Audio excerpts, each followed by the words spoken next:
यह कहानी है एक गरीब पिता और उसकी बेटी की। एक बार वह गरीब व्यक्ति अपनी बेटी को उसके स्कूल से लेकर शहर के एक महंगे होटल में पहुंचा।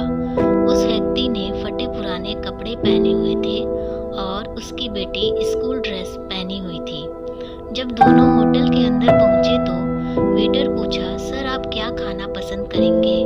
आप अपना ऑर्डर बता दीजिए। तब उस व्यक्ति ने कहा कि आप मेरी बेटी के लिए एक प्लेट पाव भाजी ले करके आ जाइए।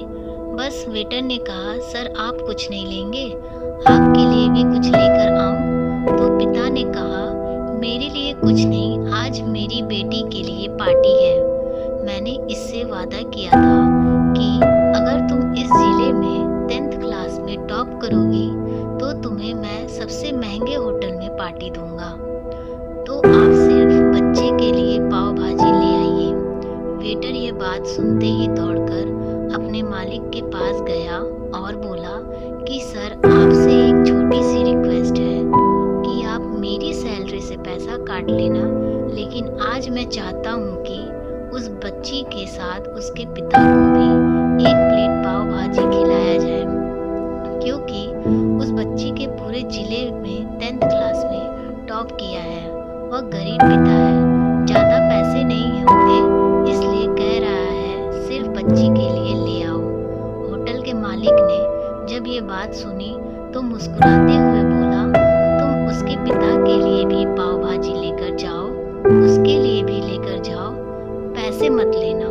4-5 पाव भाजी पैक करवा कर ले जाओ और 2-3 किलो मिठाई भी लेकर जाओ और उससे कहना कि ये पार्टी होटल की तरफ से है, आप ये मिठाई ले लीजिए और जश्न मनाइए। जब वेटर ने 2 प्लेट पाव भाजी लेकर गया तो वह व्यक्ति चौंक गया और बोला, मैंने तो एक ही मंगाई थी, मेरे पास पैसे नहीं हैं। वेटर बोला, अरे सर शर्मिंदा मत कीजिए, यह पार्टी होटल की तरफ से है, आपकी बेटी हमारी बेटी ने टॉप किया है, ये मिठाइयाँ लेकर जाइए और जश्न मनाइए। पिता और बेटी खुश हो गए और चले गए।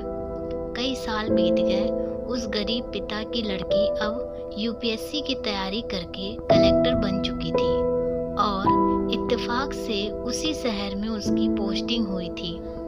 उस लड़की ने उस होटल में सूचना पहुंचा दी कि मैं उस होटल में लंच करने के लिए आ रही हूँ। होटल के मालिक ने जब ये सुना तो होटल को पूरी तरह से सजावट करवा दिया। गांव में ये बात पूरी तरह से फैल गई और कस्बे के सभी लोग उन्हें देखने के लिए आने लगे। कलेक्टर अपने पिता के साथ उस होटल में पहुंची। कलेक्टर ने होटल के मालिक से कहा कि शायद आप मुझे पहचाने नहीं, हम वही पिता पुत्री हैं जो कि हमारे 10th क्लास टॉप करने पर आपने मुझे पार्टी दी थी। हम वही पिता पुत्री हैं, आज फिर से आए हैं और आज पार्टी हम देंगे आपको, आपके पूरे स्टाफ को और पूरे गांव को, क्योंकि आपने गरीबी का सम्मान किया है। आपने उस दिन जो पार्टी दी थी, मुझे बताया कि मुझसे कितनी और ऊंचाई तक पहुंचना है, कितनी और बड़ी मंजिल को छूना है। आपने एक नई प्रेरणा दी थी और आज मैं उसी प्रेरणा का एहसान चुकाने के लिए आई हूँ। वो मैडम ये सब कहते जा रही थी और आंखों से आंसू बहते जा रही थी। यह कहानी भी हमें सिखाती है कि कभी भी किसी गरीब का मजाक मत उड़ाना, हो सके तो उसकी मदद करना और अगर मदद ना कर सके तो उसका मजाक मत उड़ाना, क्योंकि वो सब देख रहा है। बनना है तो उसकी नज़र में अच्छा बनिए, जहाँ भी रहिए कर दिखाइए कुछ ऐसा ही कि दुनिया करना चाहे आपके जैसा।